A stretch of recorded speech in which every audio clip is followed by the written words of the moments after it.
New Zealand versus India 30-20 155 run, അതും 10 ഓവറിൽ അടിച്ചെടുക്കുക എന്ന് പറഞ്ഞു കഴിഞ്ഞാൽ ദാറ്റ് ഈസ് സംതിങ് റിമാർക്കബിൾ.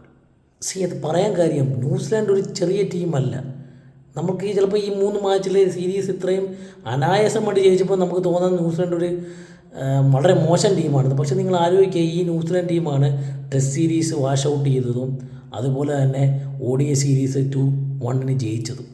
ആ കോൺഫിഡൻസ് വന്ന ടീമിനെയാണ് ഇങ്ങനെ തല്ലി തകർത്ത് വിടാൻ ഇന്ത്യക്ക് സാധിക്കുന്നത്. This is new India.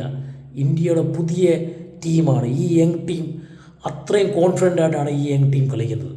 Australia ടീംസിൽ പണ്ട് ഗിൽക്രിസ്റ്റും ഹൈഡനും ഒക്കെ ഓപ്പൺ ചെയ്ത് പിന്നെ മാർട്ടിനും പോണ്ടിങ്ങും ഒക്കെ വന്ന്, അതുപോലെ തന്നെ ഹസി ഫിനിഷ് ചെയ്യുന്നത്, സൈമൺസ് ഉള്ളത്, ഇങ്ങനത്തെ ഒരു വൺ ഓഫ് ദി ടെറർ ടീമായി കണ്ടിട്ടുള്ള ഓസ്ട്രേലിയനെ മാത്രമാണ്. അന്ന് നമ്മൾ കണ്ട് കുതിച്ചിട്ടുണ്ട് ഇന്ത്യൻ ടീമും ഇങ്ങനെ ആയിരുന്നെങ്കിൽ. അതേ ഫിയർലെസ് ക്രിക്കറ്റ് കളിക്കുന്ന നല്ല ഹൈലി ടാലൻറ്റഡ് ആയിട്ടുള്ള പ്ലെയേഴ്സും ചേർന്നിട്ടുള്ള ഒരു അടിപൊളി കോമ്പിനേഷനാണ് ഇപ്പോൾ ഇന്ത്യൻ ടീം. ഫസ്റ്റ് വിക്കറ്റ് പോയതിന് ശേഷം വെറും 3 ഓവറിലാണ് 53 റൺ പാർട്ണർഷിപ്പ് അഭിഷേക് ശർമ്മ ഇഷാൻ കിഷനോട് സ്റ്റാർട്ട് ചെയ്തത്. അതിനുശേഷം വന്ന സൂര്യകുമാറുമായിട്ട് ചേർന്ന് 100 റൺസിൻ്റെ പാർട്ണർഷിപ്പ്. സോ മൊത്തത്തിൽ 10 ഓവർ കറക്റ്റ് 60 ബോളിൽ 155 റൺസ് എന്ന ലക്ഷ്യം അനായാസമായി ഇന്ത്യ അടിച്ച് ജയിച്ചിരിക്കുകയാണ്. ഇന്ത്യൻ ടീമിൻ്റെ ഗെയിം ചേഞ്ചർ എന്ന് പറഞ്ഞാൽ അഭിഷേക് ശർമ്മയാണ്.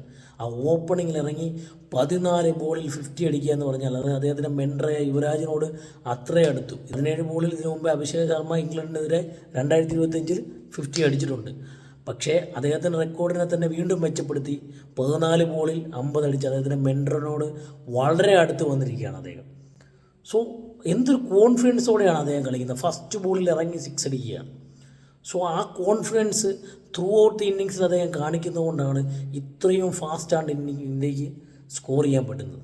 സോ ഒരു കംപ്ലീറ്റ് പെർഫോമൻസ് ബൈ ഇന്ത്യ, ബോളിങ്ങിലും ആയിക്കോട്ടെ, ബാറ്റിങ്ങിലും ആയിക്കോട്ടെ, ഫീൽഡിങ്ങിലും ആയിക്കോട്ടെ. വേൾഡ് കപ്പ് മുന്നിൽ വരുമ്പം വളരെയധികം സന്തോഷം തരുന്ന ഒരു കാര്യമാണ്. ഹോപ്പ് നമുക്ക് ഈ വേൾഡ് കപ്പ് ട്രോഫി ഡിഫെൻഡ് ചെയ്യാൻ പറ്റട്ടെ.